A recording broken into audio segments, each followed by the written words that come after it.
शांति भीतर से आती है, इसे बाहर मत खोजो। किसी भी बात को केवल इसलिए मत मानो कि तुमने उसे सुना है। किसी भी बात पर केवल इसलिए विश्वास न कर लें कि वह कई लोगों द्वारा बोली और अफवाह है।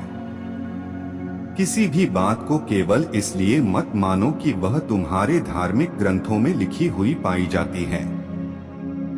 केवल अपने शिक्षकों और बड़ों के भरोसे किसी भी बात पर विश्वास न करें। परंपराओं में विश्वास न करें क्योंकि वे कई पीढ़ियों से चली आ रही हैं। लेकिन अवलोकन और विश्लेषण के बाद जब आप पाते हैं कि कुछ भी कारण से सहमत है और सभी के भले और लाभ के लिए अनुकूल है, तो इसे स्वीकार करें और इसके अनुसार जिएं। जिस प्रकार असली सुगंधित फूलों में इत्र लगाने की जरूरत नहीं होती, उसी प्रकार सच्चे लोग कभी किसी की तारीफ के मोहताज नहीं होते। क्रोध को पाले रखना गर्म कोयले को किसी और पर फेंकने की नियत से पकड़े रहने के समान है। इससे तुम अपना ही हाथ जला बैठोगे। भरोसा दूसरों पर रखो तो कमजोरी है और खुद पर रखो तो ताकत बन जाएगी।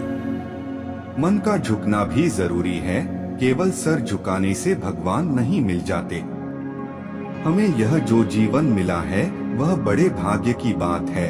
हमारी मृत्यु हो जाएगी, यह समय की बात है, पर मृत्यु के बाद भी लोगों के दिलों में जीवित रहना यह हमारे कर्मों की बात है।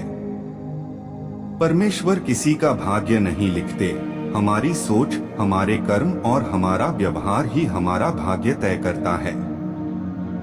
खुश रहना है तो तारीफ सुनिए और बेहतर होना है तो निंदा।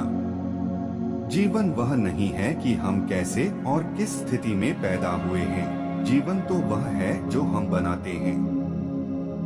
यदि कोई हमारे साथ बुरा कर रहा है तो यह उसके कर्मों में लिखा जाएगा।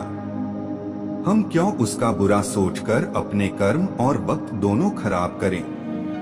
किसी मनुष्य की बुराई को ढूंढना यह आम लोगों की पहचान है, पर किसी मनुष्य की बुराई में अच्छाई ढूंढना यह खास लोगों की पहचान है। व्यक्ति क्या है यह महत्वपूर्ण नहीं है, बल्कि व्यक्ति में क्या है यह महत्वपूर्ण है। क्रोध एक ऐसी आग है जो दूसरों को नुकसान करे या ना करे पर स्वयं का नुकसान जरूर करती है। इच्छाएं मनुष्य के दुखों की जड़ हैं और ध्यान दुखों का अंत।